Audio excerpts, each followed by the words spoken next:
kajian tentang usul tafsir dan ulumul Quran. Kemarin kita masih membahas tafsir pada masa sahabat radhiyallahu anhum. Pada masa Rasulullah SAW, kemudian pada masa para sahabat radhiyallahu anhum. Yang punya buku bisa dibuka halaman 5. Masih terkait perkembangan tafsir pada masa para sahabat radhiyallahu anhum. Sahabat yang paling banyak periwayatannya tentang tafsir ada 4 orang. Yaitu yang pertama sahabat Ali bin Abi Thalib. Beliau lahir 10 tahun sebelum bi'tsah. Jadi 10 tahun sebelum bi'tsah, sebelum Nabi SAW diutus. Kurang lebih ketika itu usia Rasulullah SAW baru 30 tahun.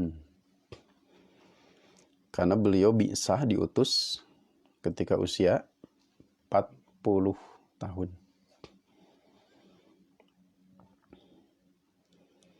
Ikut semua perang, kecuali perang Tabuk. Istri beliau, istri Ali bin Abi Thalib adalah Fatimah Az-Zahra, putri Rasulullah SAW. Jadi sahabat Ali ini adalah mantunya Rasulullah SAW. Dan Rasulullah SAW mertua beliau.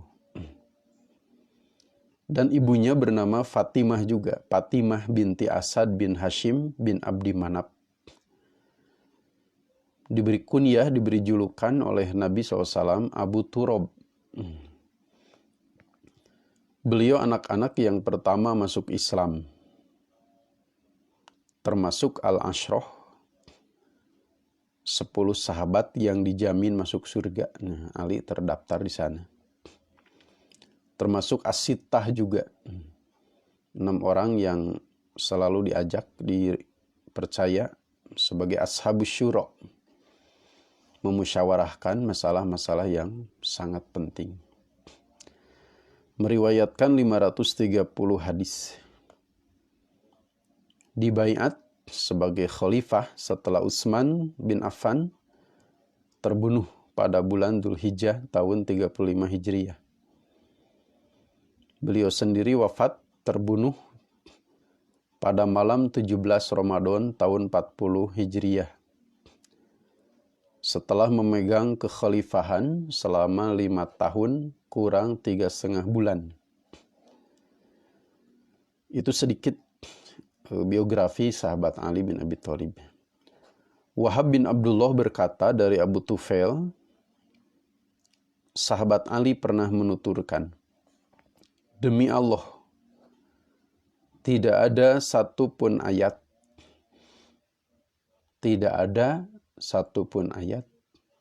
kecuali saya mengetahui, kata Ali. Apakah ayat itu turun pada malam hari atau pada siang hari? Ali tahu.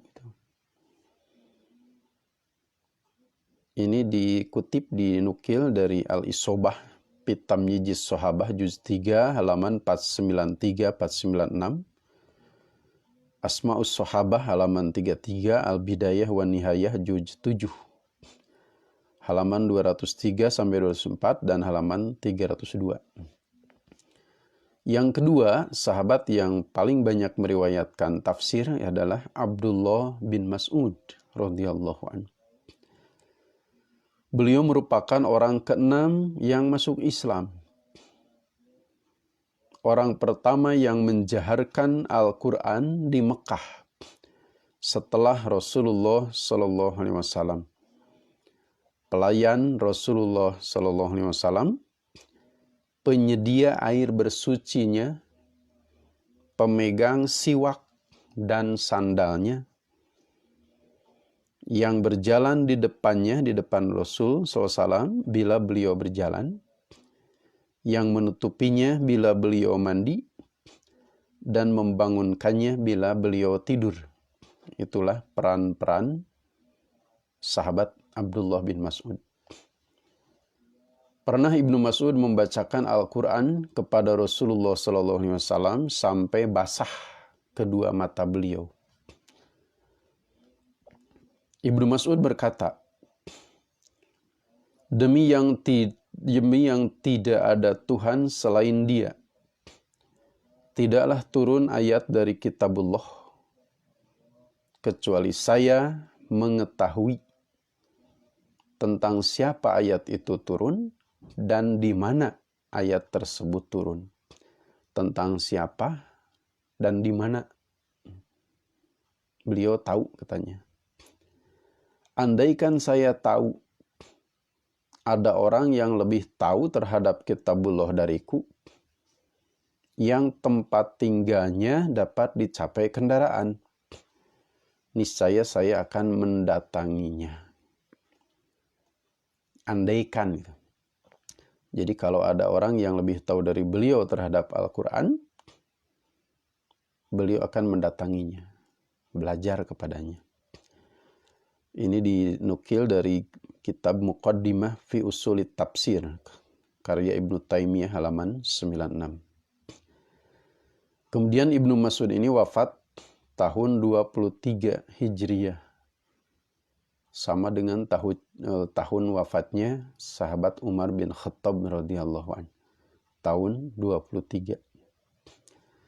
Di antara murid beliau, murid Ibnu Mas'ud yang termasyhur, pertama Masruq bin Al-Ajda'. Kemudian Al-Qamah bin Qais An-Nakhai. Kemudian Al-Aswad bin Yazid.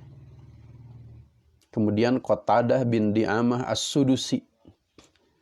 Lalu Abu Abdurrahman As-Salami, Amir bin Syurahbil, dan lain-lain. Ini diambil dari Usul Tafsir wa Manahijuh, karya Ar-Rumi halaman 27. Yang ketiga, sahabat yang paling banyak meriwayatkan tafsir adalah sahabat Abdullah bin Abbas radhiyallahu anhu. Beliau adalah anak paman Rasulullah SAW, yaitu anak dari Abbas bin Abdul Muttalib. Lahir 3 tahun sebelum Nabi SAW hijrah. Jadi Nabi SAW hijrah itu baru 3 tahun Abdullah bin Mas'ud ini, Abdullah bin Abbas ini. Nama ibunya Lubabah Al-Kubro binti Al-Haris.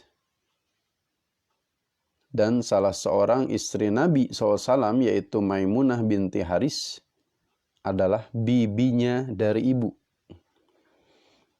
Jadi Maimunah dengan Lubabah Al-Kubro itu saudara, adik kakak. Lubabah itu ibunya Ibnu Abbas, Maimunah itu adiknya Lubabah. Sama-sama binti Al-Haris. Rasul SAW mendoakannya, ya Allah, fakihkanlah anak ini dalam agama, faqihu fiddin, dan ajarilah ia ta'wil Al-Quran, wa'alimhu ta'wila. Dan Ibnu Mas'ud pernah berkata tentang beliau, tentang Ibnu Abbas, sebaik-baik turjuman atau juru bahasa Al-Quran ialah Ibnu Abbas. Ini disebutkan dalam Syiar A'lam Nubala, jilid 3 halaman 347. Pada At-Tabaqatul Kubro Ibnu Sa'ad, juz 2 halaman 366. Dan disebutkan juga pada Al-Isobah fi Tamyiz Sahabah, karya Al-Asqalani atau Ibnu Hajar Al-Asqalani, pada juz kedua halaman 332. Biografi Abdullah bin Abbas ini. Kemudian Ibnu Abbas wafat pada tahun 68 Hijriyah. 68 Hijriyah. Tadi disebutkan beliau kapan lahir? 3 tahun sebelum hijrah. Wafat tahun 68. Jadi usianya 68 tambah 3. Sekitar 71 tahun.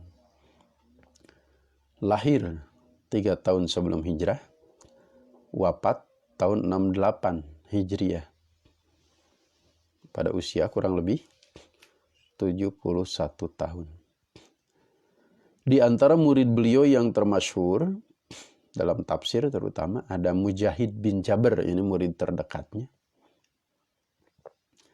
Ada Sa'id bin Jubair, Tawus bin Kaisan, Atha bin Abi Robah, dan Ikrimah Maula Ibni Abbas. Karena tingginya kedudukan beliau dalam tafsir, maka tidak sedikit riwayat-riwayat maudhu atau palsu yang dinisbatkan kepadanya, disandarkan kepada Ibnu Abbas, katanya dari Ibnu Abbas dalam bab tafsir ini. 15 ini diambil dari buku Usul Tafsir wa Manahijuh karya Ar-Rumi atau Fahad bin Abdurrahman Ar-Rumi pada halaman 28. Kemudian yang keempat, sahabat yang paling banyak periwayatannya tentang tafsir adalah sahabat Ubay bin Ka'ab radhiyallahu an. Beliau termasuk orang Ansor, jadi bukan dari Muhajir. Ubay ini dari Ansor yang berasal dari Khazraj, bukan dari Aus. Ikut serta pada Bai'at Aqobah dan Perang Badar. Juru tulis pertama Rasulullah SAW setelah beliau datang ke Madinah. Ubay bin Ka'ab disebut Sayyidul Qurra dan salah seorang penulis wahyu. Ubay bin Ka'ab wafat pada masa kekhalifahan Umar bin Al-Khattab radhiyallahu an. Umar itu kan dari tahun 13 sampai 23. Di antara murid beliau yang termasyhur adalah Abul Aliyah Ar-Royahi, Zaid bin Aslam, Muhammad bin Ka'ab Al-Qurazi, dan putranya At-Tufail bin Ubay bin Ka'ab. Kemudian adapun hukum tafsir para sahabat ada 2 macam. Jadi bagaimana hukum atau kedudukan tafsir para sahabat. Nah, diringkas oleh para ulama ada 2 macam. Yang pertama, bila tafsiran mereka ini bukan semata-mata dari rasio dari pikiran mereka sendiri, seperti tentang urusan gaib, itu bukan dari pikiran mereka atau rasio mereka. Atau tentang asbabun nuzul, sebab turunnya ayat atau surat, dan yang lainnya, maka tafsiran seperti ini wajib diterima. Wajib. Kalau tafsiran para sahabat ini bukan dari rasio mereka, bukan dari pikiran mereka atau pendapat pribadi mereka. Yang kedua, dan bila bukan seperti di atas, dan benar-benar merupakan hasil ijtihad mereka. Jadi ada tafsiran para sahabat itu hasil ijtihad mereka, murni ijtihad. Maka berarti riwayat tersebut mauquf pada mereka selama mereka tidak menyandarkannya kepada Rasulullah SAW. Kalau yang pertama disebutnya dalam ilmu hadis marfu hukman. Jadi sebenarnya secara tersirat itu dari Nabi. Kalau yang kedua ini murni dari mereka sendiri, mauquf. Makanya selama mereka tidak menyandarkannya kepada Rasulullah SAW. Sebagian ulama mewajibkan menerima mauquf sahabi seperti ini karena para sahabat menyaksikan korinah-korinah dan keadaan-keadaan yang khusus bagi mereka dan tidak bagi yang lain. Ibnu Taimiyah berkata, bila Anda tidak menemukan tafsir pada Al-Quran, dan tidak juga pada sunnah, pada sabda-sabda Rasulullah SAW, maka solusinya adalah maka Anda mesti merujuk pada ucapan para sahabat. Jadi itu tahap ketiga. Yang pertama tidak menemukan pada Al-Quran, kemudian tidak juga pada sunnah. Maka rujukan berikutnya adalah ucapan para sahabat. Kenapa? Karena mereka lebih mengetahui akan hal itu. Karena para sahabat menyaksikan korinah-korinah dan keadaan-keadaan yang khusus bagi mereka, juga memiliki pemahaman sempurna dan ilmu yang sahih, terutama ulama dan tokoh dari mereka. Ini dinukil dari buku Muqaddimah fi Usulit Tafsir karya Ibnu Taimiyah halaman 112. Az-Zarkashi menuturkan, kata Az-Zarkashi ini, tafsir para sahabat diamati terlebih dahulu. Bila sahabat menafsirkan dari segi lugoh atau bahasa, maka mereka ahlinya dan tidak diragukan untuk dijadikan pegangan bila menafsirkan dari segi bahasa. Jika mereka menafsirkan berdasarkan apa yang mereka saksikan dari sebab-sebab dan korinah-korinah, maka yang demikian pun tidak diragukan juga untuk dipegang. Jadi tafsiran para sahabat ini secara umum bisa diterima. Ucapan Az-Zarkashi ini saya nukil dari buku yang beliau tulis, Al-Burhan fi Ulumil Quran. Az-Zarkashi, juz 2 halaman 172. Sekarang Al-Burhan ini dicetak jadi 1 jilid besar, asalnya 4 jilid. Al-Burhan fi Ulumil Quran. Kemudian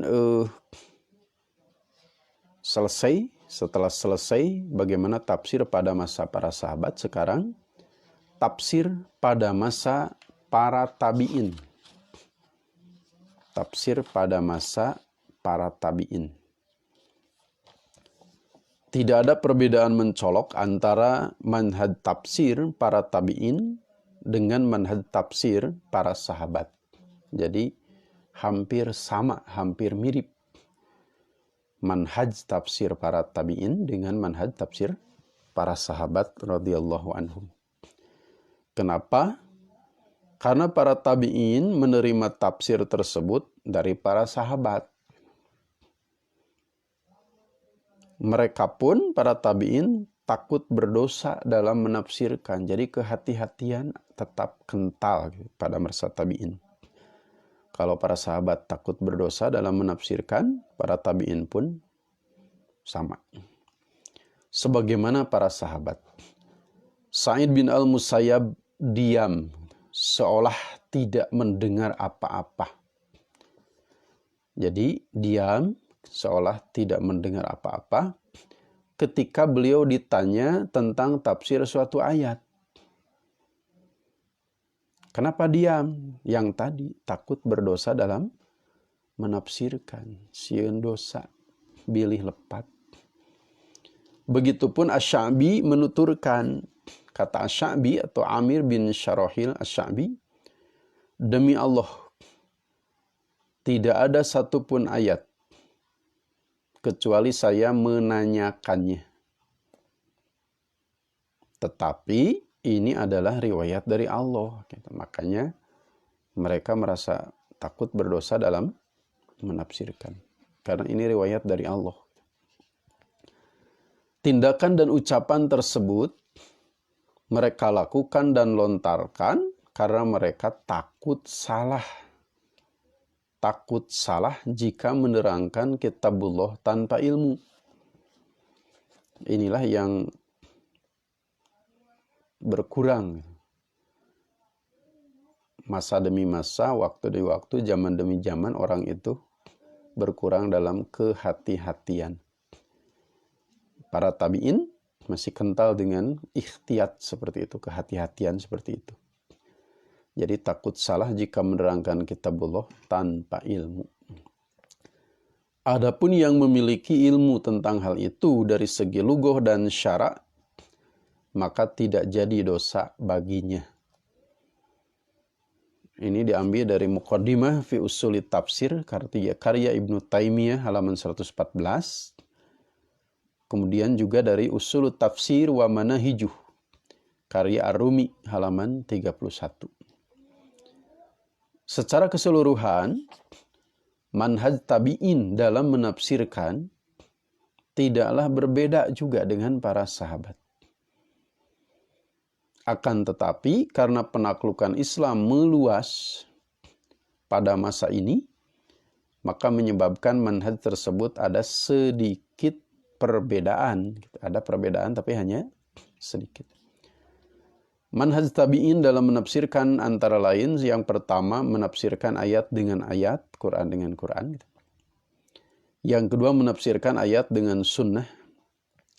Kedua cara ini tidak berbeda dengan manhaj para sahabat.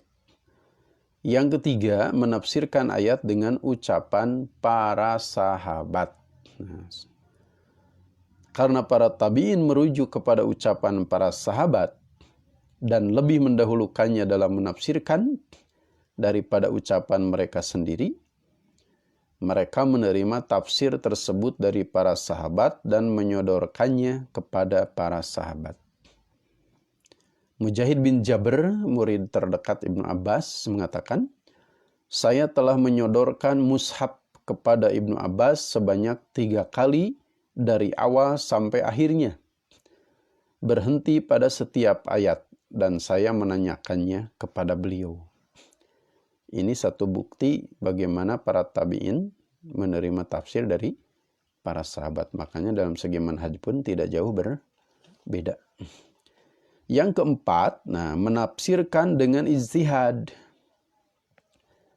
Bila tidak menemukan pada Al-Quran, pada sunnah, juga pada ucapan sahabat, maka para tabi'in melakukan ijtihad.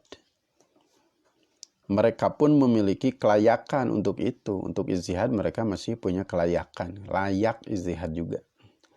Kenapa? Karena mereka mengetahui bahasa Arab.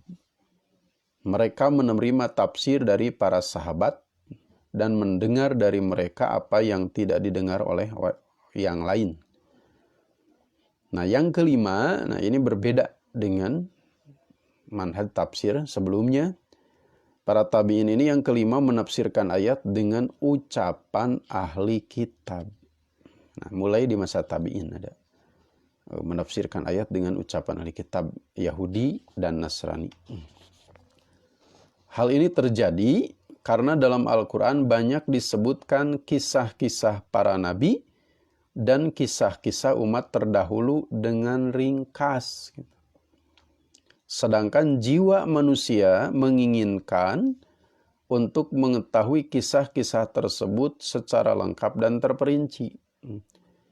Maka setelah meluas penaklukan Islam dan ada yang masuk Islam dari kalangan ahli kitab yang mengetahui perincian kisah-kisah tersebut dari Taurat dan Injil, lalu mereka menyampaikannya kepada umat dan umat pun mendengar dan menerimanya dari mereka, sebagaimana mendengarkan kisah-kisah dalam Al-Quran, sehingga masuklah sebagian dari perincian tersebut ke dalam tafsir. Dan inilah yang dikenal dengan sebutan Israiliyat. Jadi mulai pada masa para tabi'in masuk Israiliyat dalam tafsir. Alasannya yang tadi. Di dalam Quran ringkas, kisah-kisah terutama. Sedangkan manusia inginnya lengkap dan terperinci, penasaran. Ternyata rinciannya ada dalam Taurat dan Injil. Jadi masuklah Israiliyat mulai masa ini. Israiliyat ini banyak diriwayatkan dari mantan-mantan memang ahli kitab. Seperti Abdullah bin Salam, mantan ulama Yahudi. Ka'ab al-Ahbar juga sama. Wahab bin Munabih dan Abdul Malik bin Jurej.